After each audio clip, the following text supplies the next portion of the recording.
ಮತ್ತೊಂದು ಮಹತ್ವದ ಬೆಳವಣಿಗೆ ನಡೀತಾ ಇದೆ. ಪ್ರಧಾನಿ ನರೇಂದ್ರ ಮೋದಿ ಅವರ ನಿವಾಸಕ್ಕೆ ವಿದೇಶಾಂಗ ಸಚಿವ ಜೈಶಂಕರ್ ಬಂದಿದ್ದಾರೆ. ಆಪರೇಷನ್ ಸಿಂಧೂರ್ ಬಗ್ಗೆ ಸಮಾಲೋಚನೆಯನ್ನ ಮಾಡ್ತಾ ಇದ್ದಾರೆ. ಈಗ ಪಾಕಿಸ್ತಾನಕ್ಕೆ ನರೇಂದ್ರ ಮೋದಿ ಅವರೇ ಎಚ್ಚರಿಕೆ ಸಂದೇಶವನ್ನ ನಿನ್ನೆ ನೇರವಾಗಿ ಕೊಟ್ಟಿದ್ರು. ಈಗ ಪಾಕಿಸ್ತಾನಕ್ಕೆ ಇನ್ನು ಮುಂದೆ ಯಾವ ರೀತಿಯ ತಿರುಗೇಟನ್ನ ಕೊಡಬೇಕು, ಏಟನ್ನ ಕೊಡಬೇಕು ಅನ್ನೋ ಕುರಿತಂತೆ ಚರ್ಚೆಯನ್ನ ಮಾಡ್ತಾ ಇದ್ದಾರೆ. ಪ್ರಮುಖವಾಗಿ ಇಲ್ಲಿ ಅಮೆರಿಕ ಮಧ್ಯಸ್ಥಿಕೆ ವಹಿಸುತ್ತೆ ಅಂತ ಹೇಳಿ ಪದೇ ಪದೇ ಹೇಳ್ಕೊಳ್ಳೋದ್ರ ಜೊತೆಯಲ್ಲಿ ಒಂದು ಕ್ರೆಡಿಟ್ ತಗೊಳ್ಳುವಂತ ಪ್ರಯತ್ನವನ್ನ, ಬಿಟ್ಟಿ ಬಿಲ್ಡಪ್ ತಗೊಳ್ಳುವಂತ ಪ್ರಯತ್ನವನ್ನ ಟ್ರಂಪ್ ಏನು ಮಾಡಿದ್ರು, ಟ್ರಂಪ್ ಮಧ್ಯಸ್ಥಿಕೆ ಹೇಳಿಕೆ ವಿಚಾರದ ಬಗ್ಗೆನೂ ಕೂಡ ಪ್ರಮುಖವಾಗಿ ಚರ್ಚೆಯನ್ನ ಮಾಡಲಾಗ್ತಿದೆ. ಮುಂದಿನ ರಾಜತಾಂತ್ರಿಕ ನಡೆ ಬಗ್ಗೆನೂ ಕೂಡ ಜೈಶಂಕರ್ ಅವರು ನರೇಂದ್ರ ಮೋದಿ ಜೊತೆಯಲ್ಲಿ ಚರ್ಚೆಯನ್ನ ಮಾಡಿದ್ದಾರೆ ಅಂತ ಹೇಳಿ ಮಾಹಿತಿಗಳು ಲಭ್ಯವಾಗ್ತಾ ಇದೆ. ಅಮೆರಿಕದ ಮಧ್ಯಸ್ಥಿಕೆ ಹೇಳಿಕೆ ಬಗ್ಗೆ ಜಾಗತಿಕವಾಗಿ ವಿಶ್ವದ ದೊಡ್ಡಣ್ಣ ಅಂತ ಮತ್ತೊಮ್ಮೆ ತೋರಿಸ್ಕೊಳ್ಳೋ ಪ್ರಯತ್ನವನ್ನ ಅಮೆರಿಕ ಏನ್ ಮಾಡ್ತಾ ಇದೆ. ಇಲ್ಲಿ ಭಾರತ ಅಂತೂ ಅಮೆರಿಕದ ಮಾತನ್ನ ಕೇಳಿಲ್ಲ. ಯಾರ ಮಧ್ಯಸ್ಥಿಕೆನೂ ನಮಗೆ ಬೇಡ ಅಂತ ಸ್ಪಷ್ಟವಾಗಿ ನಿರಾಕರಿಸಲಾಗಿದೆ. ಸೊ ಈ ನಿಟ್ಟಿನಲ್ಲಿ ಈ ಅಮೆರಿಕ ಮೂಗು ತೂರಿಸ್ತಾ ಇರುವಂತಹ ಬಗ್ಗೆ ಮತ್ತೆ ರಾಜತಾಂತ್ರಿಕವಾಗಿ ಪಾಕಿಸ್ತಾನದ ಮೇಲೆ ಯುದ್ಧವನ್ನು ಏನು ಸಾರಲಾಗಿತ್ತು ಅದನ್ನು ಕಂಟಿನ್ಯೂ ಮಾಡೋ ಬಗ್ಗೆ ಮುಂದೆ ಯಾವ ತರ ಹೆಜ್ಜೆಗಳನ್ನು ಇಡಬೇಕು ಅನ್ನೋ ಕುರಿತಂತೆ ಜೈಶಂಕರ್ ಅವರು ನರೇಂದ್ರ ಮೋದಿ ಬಳಿಯಲ್ಲಿ ಚರ್ಚೆಯನ್ನು ಮಾಡಿದ್ದಾರೆ. ಆಪರೇಷನ್ ಸಿಂಧೂರ ನಡುವೆ ನಾಳೆ ಕ್ಯಾಬಿನೆಟ್ ಸಭೆಯನ್ನ ಕರೆಯಲಾಗಿದೆ. ಮೋದಿ ನೇತೃತ್ವದಲ್ಲಿ ನಾಳೆ ಮಹತ್ವದ ಕ್ಯಾಬಿನೆಟ್ ಸಭೆ ನಡೆಯುತ್ತೆ. ಉಗ್ರರ ವಿರುದ್ಧದ ಕಾರ್ಯಾಚರಣೆ ಬಗ್ಗೆ ಸಮಾಲೋಚನೆಯನ್ನ ಮಾಡಲಾಗುತ್ತೆ. ಇನ್ನು ಕದನ ವಿರಾಮದ ಬಗ್ಗೆನೂ ಕೂಡ ನಾಳೆ ಸಚಿವರ ಜೊತೆಯಲ್ಲಿ ಚರ್ಚೆಯನ್ನ ನಡೆಸಲಾಗುತ್ತೆ. ಸಂಸತ್ ವಿಶೇಷ ಅಧಿವೇಶನ ಕರಿಬೇಕು ಅಂತ ಹೇಳಿ ಪ್ರತಿಪಕ್ಷಗಳು ಏನು ಒತ್ತಡವನ್ನ ಹೇರ್ತಾ ಇದ್ದಾವೆ. ರಾಹುಲ್ ಗಾಂಧಿ ಅವರು ಕೂಡ ಒಂದು ಪತ್ರವನ್ನ ಬರೆದಿದ್ರು. ಈ ಸಂದರ್ಭದಲ್ಲಿ ಒಂದು ವಿಶೇಷ ಅಧಿವೇಶನ ಬೇಕು, ನಾವು ಚರ್ಚೆಯನ್ನ ಮಾಡಬೇಕು ಹಲವಾರು ವಿಚಾರಗಳ ಬಗ್ಗೆ ಅಂತ ಆಗ್ರಹವನ್ನ ಏನ್ ಮಾಡಿದ್ರು, ಮನವಿಯನ್ನ ಮಾಡಿದ್ರು. ಈ ನಿಟ್ಟಿನಲ್ಲೂ ಕೂಡ ನಾಳೆ ಕ್ಯಾಬಿನೆಟ್ ಮೀಟಿಂಗ್ ನಲ್ಲಿ ಚರ್ಚೆಯನ್ನ ಮಾಡಿ ಸಂಸತ್ ಅಧಿವೇಶನ ಕರೆಯುವಂತ ಚಾನ್ಸಸ್ ಕೂಡ ಇದೆ. ಇದೆಲ್ಲವೂ ಕೂಡ ನಾಳೆ ಡಿಸೈಡ್ ಆಗುತ್ತೆ. ನರೇಂದ್ರ ಮೋದಿ ಅವರ ನೇತೃತ್ವದಲ್ಲಿ ನಾಳೆ ಬೆಳಗ್ಗೆ 11 ಗಂಟೆಗೆ ಸಚಿವ ಸಂಪುಟ ಸಭೆಯನ್ನ ಕರೆಯಲಾಗಿದೆ. ರಾಜನಾಥ್ ಸಿಂಗ್ ಅವರು ಇರ್ತಾರೆ ನಾಳಿನ ಕ್ಯಾಬಿನೆಟ್ ಮೀಟಿಂಗ್ನಲ್ಲಿ. ಆಪರೇಷನ್ ಸಿಂಧೂರದ ಮುಂದುವರೆದ ಭಾಗದ ಬಗ್ಗೆ ಅವರು ಮಾಹಿತಿಯನ್ನು ಕೊಡ್ತಾ ಹೋಗ್ತಾರೆ. ಇನ್ನು ವಿಶೇಷ ಅಧಿವೇಶನ ಕರೆಯೋ ಬಗ್ಗೆನೂ ಕೂಡ ನಾಳಿನ ಸಭೆಯಲ್ಲಿ ನಿರ್ಧಾರವನ್ನ ಮಾಡಲಾಗುತ್ತೆ.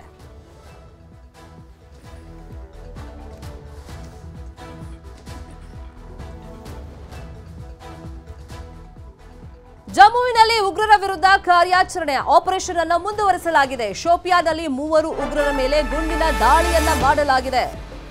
ಉಗ್ರರ ನಿಗ್ರಹ ದಳದಿಂದ ಕಾರ್ಯಾಚರಣೆಯನ್ನು ಮುಂದುವರಿಸಲಾಗಿದೆ. ಗುಂಡಿನ ದಾಳಿ ಬಳಿಕ ಸೇನೆಯಿಂದ ಉಗ್ರರಿಗೆ ಶೋಧವನ್ನ ಮಾಡಲಾಗ್ತಾ ಇದೆ. ಶೋಪಿಯಾನಲ್ಲಿ 3 ಉಗ್ರರ ಮೇಲೆ ಗುಂಡಿನ ದಾಳಿ ಮಾಡಲಾಗಿದೆ. ಉಗ್ರರ ನಿಗ್ರಹ ದಳದಿಂದ ಕಾರ್ಯಾಚರಣೆ ಮುಂದುವರೆದಿದೆ.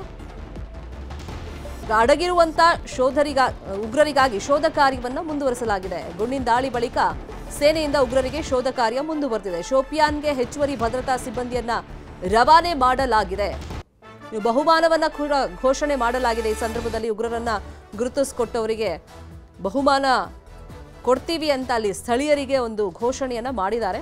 3 ಉಗ್ರರ ಮೇಲೆ ಗುಂಡಿನ ದಾಳಿಯನ್ನ ಮಾಡಲಾಗಿದೆ. ಶೋಪಿಯಾನ್ನಲ್ಲಿ ಗುಂಡಿನ ದಾಳಿ ಆಗ್ತಾ ಇದ್ದಂಗೆ ಉಗ್ರರಲ್ಲಿಂದ ಕಾಲ್ಕೀಳುವಂತ ಪ್ರಯತ್ನವನ್ನ ಮಾಡಿದ್ದಾರೆ. ಎಸ್ಕೇಪ್ ಆಗೋಕೆ ಪ್ರಯತ್ನ ಪಟ್ಟಿದ್ದಾರೆ. ಸದ್ಯಕ್ಕೆ ಆ ಉಗ್ರರಿಗಾಗಿ ಶೋಧ ಕಾರ್ಯವನ್ನ ಸೇನಾ ಸಿಬ್ಬಂದಿ ಮಾಡ್ತಾ ಇದ್ದಾರೆ.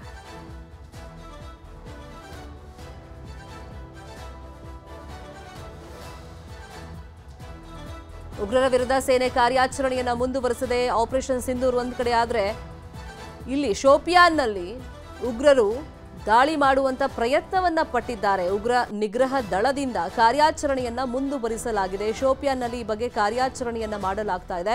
ಶೋಪಿಯಾನ್ನಲ್ಲಿ 3 ಉಗ್ರರ ಹತ್ಯೆ ಆಗಿದೆ ಅನ್ನೋ ಮಾಹಿತಿಗಳು ಲಭ್ಯವಾಗಿದೆ. ಪಾಕಿಸ್ತಾನದ 3 ಉಗ್ರರ ಹತ್ಯೆಯನ್ನ ಮಾಡಲಾಗಿದೆ. 3 ಕೂಡ ಜೈಷ್ ಉಗ್ರರು ಅಂತ ಗೊತ್ತಾಗಿದೆ. ಸೇನೆ ಅವರನ್ನ ಹೊಡೆದು ಉರುಳಿಸಿದೆ. ಸ್ಥಳೀಯರ ಸಹಾಯವನ್ನು ಕೂಡ ಈ ಸಂದರ್ಭದಲ್ಲಿ ಅಲ್ಲಿ ಸೇನೆ ಕೇಳಿದೆ ಅನ್ನೋ ಮಾಹಿತಿನೂ ಇದೆ. ಉಗ್ರ ನಿಗ್ರಹ ದಳದಿಂದ ಈ ಆಪರೇಷನ್ ಅನ್ನ ಮಾಡಲಾಗಿದೆ. ಪಾಕಿಸ್ತಾನ ಎಂತ ನರಿಬುದ್ಧಿಯನ್ನ ತೋರಿಸ್ತಾ ಇದೆ ಅಂದ್ರೆ, ಒಂದ್ ಕಡೆ ಅಮಾಯಕರ ಮೇಲೆ ದಾಳಿ ಮಾಡುದು, ಇನ್ನೊಂದ್ ಕಡೆ ತಾನೇ ಪೋಷಿಸಿರುವಂತ ಉಗ್ರರನ್ನ ಪದೇ ಪದೇ ಛೂ ಬಿಡೋದು, ಅಂದ್ರೆ ಒಳನುಸುಳಿಸೋದು, ಪದೇ ಪದೇ ನಾಗರಿಕರನ್ನ ಗುರಿಯಾಗಿಸಿಕೊಂಡು ಗುಂಡಿನ ದಾಳಿಯನ್ನ ನಡೆಸೋದು, ಇಂಥದ್ದೆಲ್ಲ ಮಾಡ್ತಾ ಇದೆ. ಈ ಸತಿ ಸೇನೆಯನ್ನ ಟಾರ್ಗೆಟ್ ಮಾಡಿ ಅವರು ಗುಂಡಿನ ದಾಳಿ ಮಾಡ್ದಂಗೆ ಕಾಣಿಸುತ್ತೆ. ಇದಕ್ಕೆ ಉಗ್ರ ನಿಗ್ರಹ ದಳ ಏನಿದೆ ಅದು ಸರಿಯಾಗಿ ಉತ್ತರವನ್ನ ಕೊಟ್ಟಿದೆ. ಶೋಪಿಯಾನ್ನಲ್ಲಿ 3 ಜನ ಉಗ್ರರನ್ನ ಹತ್ಯೆ ಮಾಡಲಾಗಿದೆ. ಶೋಪಿಯಾನ್ನಲ್ಲಿ ನಡೆದಿರುವಂತ ಕಾರ್ಯಾಚರಣೆ ಇದು. ಸ್ಥಳೀಯರಿಗೂ ಮಾಹಿತಿಯನ್ನ ನೀಡುವಂತೆ ಸೇನೆ ತಿಳಿಸಿತ್ತು. ಬಹುಮಾನವನ್ನು ಕೂಡ ಘೋಷಣೆ ಮಾಡಿತ್ತು. ಜಮ್ಮುವಿನಲ್ಲಿ ಆಪರೇಷನ್ ಮುಂದುವರೆದಿದೆ. 3 ಉಗ್ರರನ್ನ ಸೇನೆ ಹೊಡೆದು ಉರುಳಿಸಿದೆ.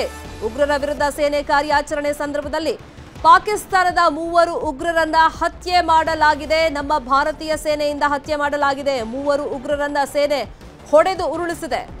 3 ಉಗ್ರರು ಲಷ್ಕರ್ ಎ ತೊಯ್ಬಾ ಸಂಘಟನೆಗೆ ಸೇರಿದವರು ಅನ್ನೋ ಮಾಹಿತಿ ಲಭ್ಯವಾಗಿದೆ. 3 ಜನ ಉಗ್ರರು ದಾಳಿ ಮಾಡುವಂತ ಪ್ರಯತ್ನವನ್ನ ಮಾಡಿದ್ದಾರೆ.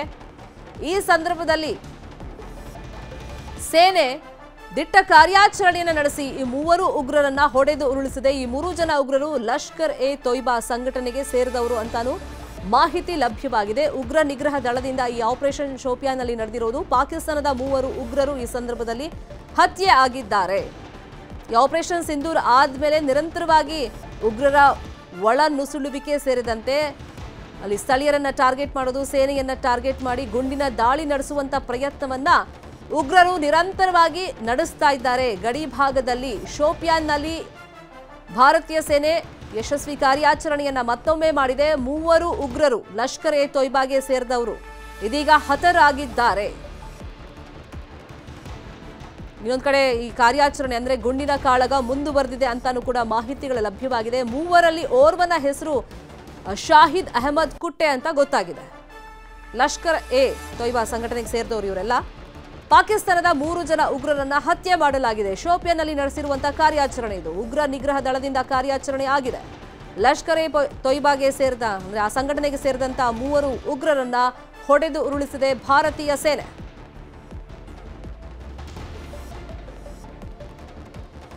ಇನ್ನು ಪಹಲ್ಗಾಮ್ ದಾಳಿ ಏನಾಗಿತ್ತು, ಅಮಾಯಕರನ್ನ ಬಲಿ ಪಡೆದಂತ ಸಂದರ್ಭದಲ್ಲಿ ಈ ಉಗ್ರ ಕುಟ್ಟೆ ಮನೆಯನ್ನ ಅಲ್ಲಿ ಧ್ವಂಸ ಮಾಡಲಾಗಿತ್ತು. ಅಂದ್ರೆ ಸ್ಥಳೀಯ ಮಟ್ಟದಲ್ಲಿ ಆತ ಉಗ್ರ ಚಟುವಟಿಕೆಯನ್ನ ನಡೆಸಿಕೊಂಡು ಬರ್ತಾ ಇದ್ದ. ಅಲ್ಲಿನ ಸರ್ಕಾರ ಆತನ ಮನೆಯನ್ನ ಪಹಲ್ಗಾಮ್ ದಾಳಿ ಆದ್ಮೇಲೆ ನೆಲಸಮ ಮಾಡಿತ್ತು. ಇದೀಗ ಆತನನ್ನ ಮುಗಿಸಲಾಗಿದೆ. ಸೇನೆ ಆತನನ್ನ ಹೊಡೆದು ಉರುಳಿಸಿದೆ. ಒಟ್ಟು 3 ಜನ ಪಾಕಿಸ್ತಾನದ ಉಗ್ರರನ್ನ ಲಷ್ಕರ್ ಎ ತೊಯ್ಬಾ ಸಂಘಟನೆಗೆ ಸೇರಿದಂತ ಉಗ್ರರನ್ನ ಹೊಡೆದುರುಳಿಸಿದೆ ಭಾರತೀಯ ಸೇನೆ. ಜಮ್ಮುವಿನಲ್ಲಿ ಆಪರೇಷನ್ ಮುಂದುವರೆದಿದೆ. ಶೋಪಿಯಾನ್ನಲ್ಲಿ ನಡೆದಿರುವಂತಹ ಘಟನೆ ಇದು. ಈಗ ಪಹಲ್ಗಾಮ್ ನರಮೇಧಕ್ಕೆ ಕಾರಣರಾದವರನ್ನ ಹುಡುಕಿಕೊಟ್ಟವರಿಗೆ ಅಥವಾ ಅವ್ರ ಬಗ್ಗೆ ಸುಳಿವನ್ನ ಕೊಟ್ಟವರಿಗೆ ಬಹುಮಾನ ಕೂಡ ಆಲ್ರೆಡಿ ಘೋಷಣೆಯಾಗಿತ್ತು. ಅಂದ್ರೆ ಅವರು ಗಡಿ ದಾಟಿ ಪಾಕಿಸ್ತಾನಕ್ಕೆ ಹೋಗಿರುವಂತಹ ಚಾನ್ಸಸ್ ತೀರಾನೇ ಕಡಿಮೆ ಇದೆ ಅಂತಾನೆ ಹೇಳಲಾಗ್ತಾ ಇದೆ.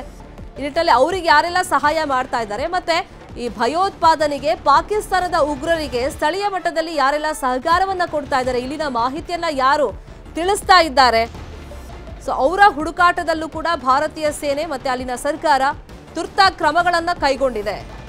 ಉಗ್ರರು ಹಾಗೆಯೇ ಸೇನೆ ನಡುವೆ ಗುಂಡಿನ ಚಕಮಕಿ ಆಗಿದೆ. 3 ಜನ ಅದರಲ್ಲಿ ಮೃತಪಟ್ಟಿದ್ದಾರೆ ಅನ್ನೋದು ಗೊತ್ತಾಗಿದೆ. ಕೊಂದು ಹಾಕಿದೆ ಭಾರತೀಯ ಸೇನೆ ಉಗ್ರರನ್ನ, 3 ಜನ ಉಗ್ರರನ್ನ. ಶೋಪಿಯಾನ್ನಲ್ಲಿ ನಡೆದಿರುವಂತಹ ಕಾಳಗ ಇದು. ಪಾಕಿಸ್ತಾನದ 3 ಉಗ್ರರನ್ನ ಹತ್ಯೆ ಮಾಡಲಾಗಿದೆ.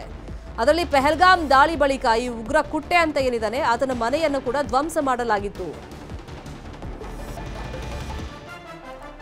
ಇನ್ನು ಪಹಲ್ಗಾಮ್ನಲ್ಲಿ ನರಮೇಧ ನಡೆಸಿದ್ದವರಿಗೆ ತೀವ್ರ ರೀತಿಯಲ್ಲಿ ಶೋಧವನ್ನ ಮಾಡಲಾಗ್ತಾ ಇದೆ. ಉಗ್ರರ ಸುಳಿವು ಕೊಟ್ರೆ 20 ಲಕ್ಷ ಬಹುಮಾನವನ್ನ ಕೂಡ ಘೋಷಣೆ ಮಾಡಲಾಗಿದೆ. ಜಮ್ಮು ಕಾಶ್ಮೀರ ಪೊಲೀಸರು ಈ ಬಗ್ಗೆ ಅಂದ್ರೆ ಬಹುಮಾನದ ಬಗ್ಗೆ ಘೋಷಣೆಯನ್ನ ಮಾಡಿದ್ದಾರೆ.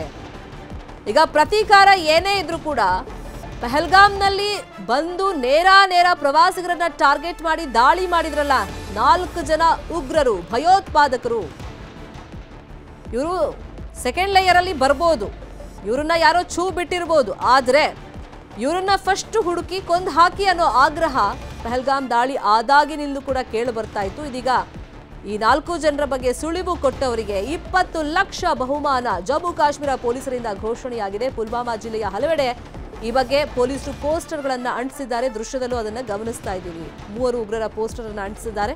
ಬಹುಮಾನ ಕೂಡ ಘೋಷಣೆಯಾಗಿದೆ. ಇವ್ರ ಬಗ್ಗೆ ಸುಳಿವು ಕೊಟ್ಟವರಿಗೆ 20 ಲಕ್ಷ ಬಹುಮಾನ ನೀಡುವಂತ ಭರವಸೆಯನ್ನ ಅಲ್ಲಿನ ಪೊಲೀಸ್ ಇಲಾಖೆ ಕೊಟ್ಟಿದೆ. ಪುಲ್ವಾಮಾ ಜಿಲ್ಲೆಯ ಹಲವೆಡೆ ಈ ಪೋಸ್ಟರ್ಗಳನ್ನ ಪೊಲೀಸರು ಹಾಕಿದ್ದಾರೆ. ಉಗ್ರರನ್ನ ನೋಡಿದ್ರೆ ತಕ್ಷಣ ನಮಗೆ ಕರೆ ಮಾಡಿ ಮಾಹಿತಿ ಕೊಡಿ ಅಂತ ಫೋನ್ ನಂಬರ್ ಕೂಡ ಹಾಕಿದ್ದಾರೆ.